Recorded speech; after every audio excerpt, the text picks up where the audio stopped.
Accra on the morning of November 21st, 2025, feels different, not simply because of the heavy clouds rolling in from the Gulf of Guinea or the slight haze hanging over the bustling central business district. Something else is happening in the city's core, something rising inch by inch into a skyline that has long craved a new symbol of ambition. For months, pedestrians, motorists, and office workers weaving through the Ridge Enclave have watched as steel beams, concrete columns, and green-tinted glass slowly form the silhouette of what could soon become the tallest building ever constructed on Ghanaian soil.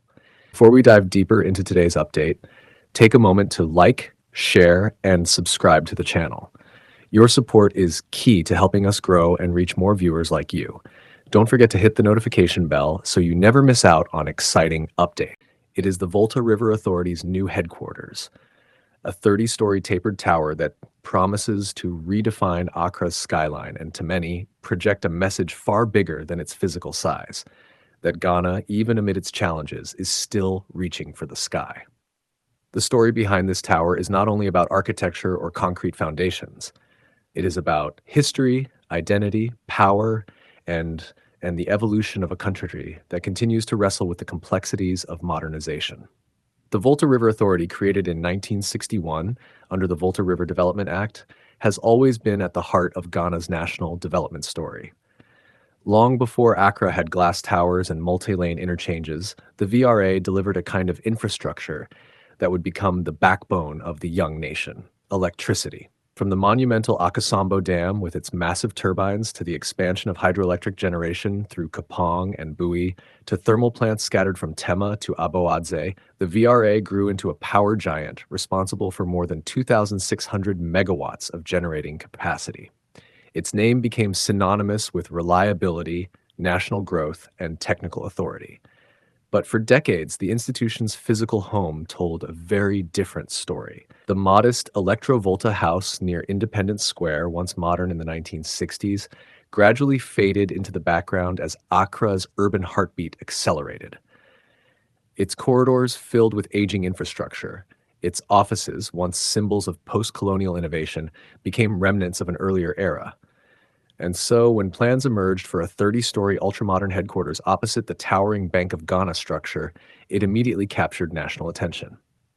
People debated what it meant, what it represented, and whether it was worth the $150 million price tag. Construction began quietly in early 2024. What started as fencing around a dusty, compact site soon turned into heavy machinery roaring through the business district. Excavators dug deep into Accra's earth, bulldozers cleared debris, and cement mixers lined up like obedient soldiers waiting for orders. By mid-year, the entire foundation system had been completed, a milestone that in itself generated buzz across the city. Then came the steel skeleton, rising week after week in a spiral-like formation, giving pedestrians a preview of the tower's future tapered form. Drivers passing by Ridge would slow down just to take a second look. Business owners nearby spoke about how their customer flow had increased because everyone wanted to see the progress. And by November 2025, the structure had reached 15 floors, halfway to the sky. The building, according to renderings released during the 2024 CEO Summit, will shimmer like a green crystal under the West African sun. Its facade will be clad in energy-efficient glass, specially designed to absorb less heat, reduce internal cooling loads, and complement the VRA's broader push towards sustainability. At full capacity, it will accommodate more than 1,000 staff, engineers, technicians, administrators, planners, and specialists who will manage Ghana's energy future from within a single coordinated nerve center. And it won't be just an office tower. Embedded within the building's systems is a suite of smart technologies that allow real-time monitoring of Ghana's entire power grid. In an age where outages spark national debate within minutes, the building aims to become a high-tech command post capable of diagnosing and responding to electrical fluctuations, grid stress, and supply bottlenecks.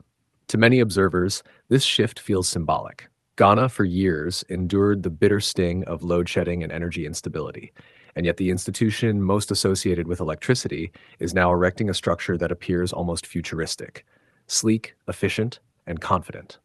Acting CEO Mr. Obeng Kenzo, who was honored at the CEO Summit for Leadership and Innovation, put it succinctly: "This isn't just a building, it's a statement of VRA's role in powering Ghana's future."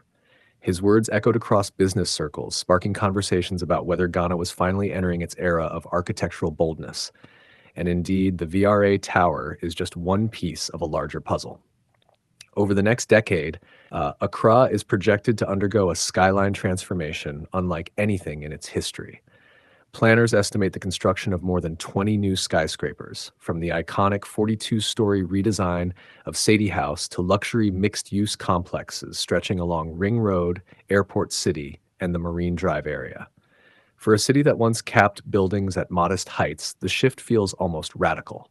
It signals a new appetite for density, vertical expansion, and economic symbolism, a skyline that mirrors Ghana's aspirations to position itself as a major West African hub. But the excitement is not without controversy, and this is where the story becomes layered, emotional, and deeply compelling for any Ghanaian tuning in. For all its accomplishments, the VRA is also an institution under pressure. It currently carries more than $1.2 billion in debt, much of it accumulated from fuel imports, thermal expansion, and subsidies that have historically underpriced electricity. Critics argue that in the face of such heavy financial burdens and a national grid that still experiences periodic strain, spending $150 million on a head office feels misaligned with urgent priorities. They question whether funds could be better directed toward renewable generation, infrastructure upgrades, or subsidy obligations. Supporters counter that the project is not financed entirely from operational income, but through a mixture of VRA's $575 million annual revenue and structured loans. They emphasize that the building will consolidate operations, reduce scattered rental costs, improve efficiency, and ultimately position the VRA for the next several decades. They argue that bold infrastructure is not a luxury, but a necessity for institutions that must lead Ghana into an energy-secure future. And beyond economics, they highlight the symbolism of confidence, how national pride and architectural identity can inspire morale, attract investors, and reshape how citizens perceive their own country. As with many major national projects, the truth likely lies somewhere in the middle. And that complexity is part of what makes this tower so fascinating. It embodies Ghana's duality, the tension between ambition and caution, investment and frugality, symbolic growth and practical necessities. It forces a deeper question: what kind of future does Ghana want to build? A future defined purely by survival and maintenance, or one that dares to express confidence through monumental structures? Contractors working on the tower, a collaboration between Chinese specialists and Ghanaian engineering teams, report that the project is 60% complete. Their target is a 2026 handover, a deadline that feels ambitious but achievable if the pace of work continues steadily. Each week, cranes swing long beams through the air. Welders, clad in heavy protective suits, weld joints that will support thousands of tons of material. Electricians lay the foundations for smart systems, and urban planners carefully coordinate how the tower will interact with surrounding roads, pedestrian pathways, traffic flow, and future developments. And perhaps the most fascinating part is what the tower represents to everyday citizens. When a structure rises slowly, openly, and visibly within a city's daily routines, people begin to imagine possibilities. Taxi drivers talk about how Accra is starting to look like a modern metropolis. Students imagine themselves working in high-tech offices. Business owners anticipate rising property values. And ordinary Ghanaians, even those skeptical of the cost, cannot deny the feeling that something in their city is changing, that Accra's skyline is no longer static, but evolving, stretching, yearning. In a country where infrastructure has historically grown horizontally, roads, bridges, extensions, power lines, the decision to grow vertically feels like a cultural shift. Tall buildings speak the language of global cities. They signal density, efficiency, and economic dynamism. And for Ghanaians who have long wanted the world to see their country as modern, competitive, and forward-looking, the VRA Tower becomes more than an office. It becomes a beacon of identity.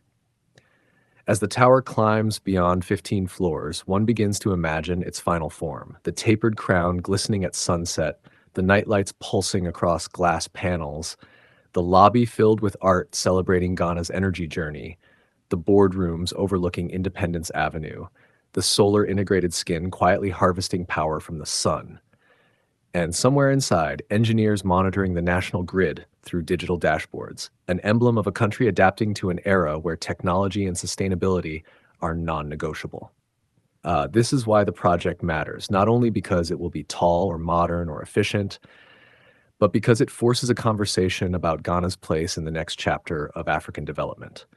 Because it challenges old limitations, because it inspires debate, because it stirs imagination, and because, whether celebrated or criticized, it is undeniably shaping the story of Accra's future.